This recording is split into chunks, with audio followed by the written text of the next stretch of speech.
नमस्कार जय जगन्नाथ आपण समस्त को आ गोटे नुआ भिडियो रे वेलकम। आज भिडियो रे आमे डिस्कशन करिबा बहुत पिला माने कमेंट करूछंती जे आरआई अमीन ऊपर कोन नुआ अपडेट रहिछि, एग्जाम डेट काहे आसुनी, कोन केबे सुदा एग्जाम हे पारे से रिलेटेड आज आमे कथा हेबा। प्रथमे तो जो माने आरआई अमीन एग्जाम देइथिले प्रीलिम एग्जाम से माने समस्ते पास हो जाइछंती बोली नोटिस आपण माने पाई सारिथिबे। एटा आपण माने देखंतु 23 एप्रिल आपण मानको नोटिस आछितला। तो ये क्वेश्चन उठू एग्जाम केबे हबो बुझिपारे। तो प्रथमत एग्जाम को मानि चल आपण मानकर एग्जाम जुलाई लास्ट वीक किंबा अगस्त फर्स्ट वीक भीतर हे पारे, सेप्टेम्बर आड़ को जीव ना है कि तेणु मैक्सिमम ड्यूरेशन एतिकी जुलाई रु अगस्त भीतर आपण मानकर एग्जाम हबो प्रथम। द्वितीयत एथरक कंपटीशन हाई रहिबो। प्रथम बहुत कंपटीशन रहिबो काहेकि ना बहुत पिला है कि एथर बहुत पिला मध्य कंपटीशन हबो। आगे होतला बहुत कम पिला को प्रीलिम एग्जाम रे पास करूथिले, किछि नंबर पिला से माने मेन एग्जाम रे बसुथिले। एथर तो जो पिला माने प्रीलिम एग्जाम देइछंती से माने समस्ते पास बोली धरा जाइछि बुझि परिले।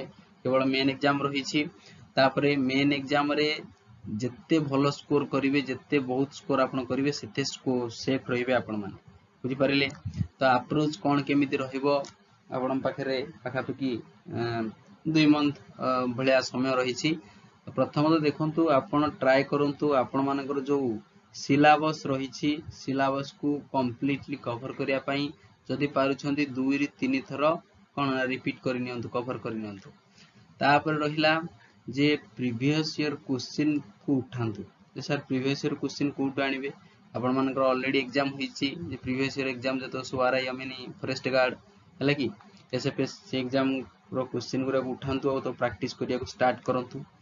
ये काम करंतु।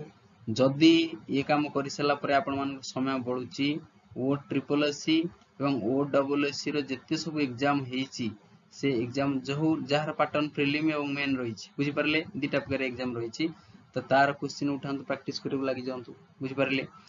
तापरे ये दिटा दिन से सरला परे आपण माने मॉक प्रैक्टिस करंतु। जत्ते मॉक देबे सेते आपण मानकर कॉन्फिडेंट लेवल बढ़िबो, सेते गोटे आपण गुड स्कोर करि परिबे एग्जाम रे बुझि पारिले। जेतु हाई लेवल कंपटीशन जे अधिक मार्क रखिबो ओबियस कथा भलो रैंक रे आसीबो। तेणु बैटल टा जो हबो आपण मानते भीतर कंपटीशन हबो, से कंपटीशन निश्चित हबारे हायर लेवल रहइबो। बहुत पिला एथर का आइछंती जो माने मेन एग्जाम रे पार्टिसिपेट करिवे बुझि पारिले। तेणु सबुटु भलो तरीका previous year question practice, syllabus cover करो, मॉक टेस्ट दियो, प्रैक्टिस डेली करो बुझि पारिले। तेणु अप टू डेट निजु रखो। आउ 10 रु 12 आवर भलिया पाठ पढ़। जदि बाछुचंती आपण नाइट टाइम टा भलो पढ़िबे ताले पाखापाखि 6 टारु 1:30 भलिया पाठ पढ़ंतु। जदि आपण डे टाइम भाबुचंती एंटायर डे सारा आपण प्रिपेयर करंतु बुझि पारिले।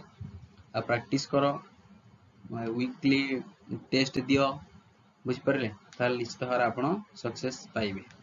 तेणु ए जो एग्जाम रे डेट को आगला टा टेंटेटिव डेट तो पाखापाखि आ बाहर को जीवनी जे आशा कर जाउची जुलाई लास्ट वीक हे पारे किंबा अगस्त फर्स्ट वीक भितर आपण मानकर एग्जाम हे जाई पारे। तेणु प्रिपेयर जारी रखंतु, प्रिपरेशन जमा छाडंतु ना। जो पिला माने कहउचंती कोन ना क्वेश्चन बिक्री हे सारिची जॉब आउ नाही आमे काई प्रिपेयर हो, ये जो गलत चिंताधारा सब माइंड का आना नाही। ये निजे डिमोटिवेट हबो, अन्य को भी डिमोटिवेट करेबो। जहाँ भी होउची तार किछि प्रमाण ए जाय आसी नाही कोटी कोन किना बिका हला एवं जदि किना बिका होथाय मध्य आमे से लेवल ना पहुंची नाहंती जोटा कि आमे से लेवल ले जाय जॉब टिम किनि परिबो। हम हाथ रे केवल गोटे कथा रही जाइछि जे हार्ड लेबर रहिछि, आमे केमिति बहुत अधिक परिश्रम करिया जॉब न। ठीक अछि। तो जो माने नुआ जो चैनल टू सब्सक्राइब कर नबो, वीडियो टी को लाइक कर दबो। Thank you. जय जगन्नाथ। पढ़ापढ़ी जारी रख, कहा कथा सुनो नहीं।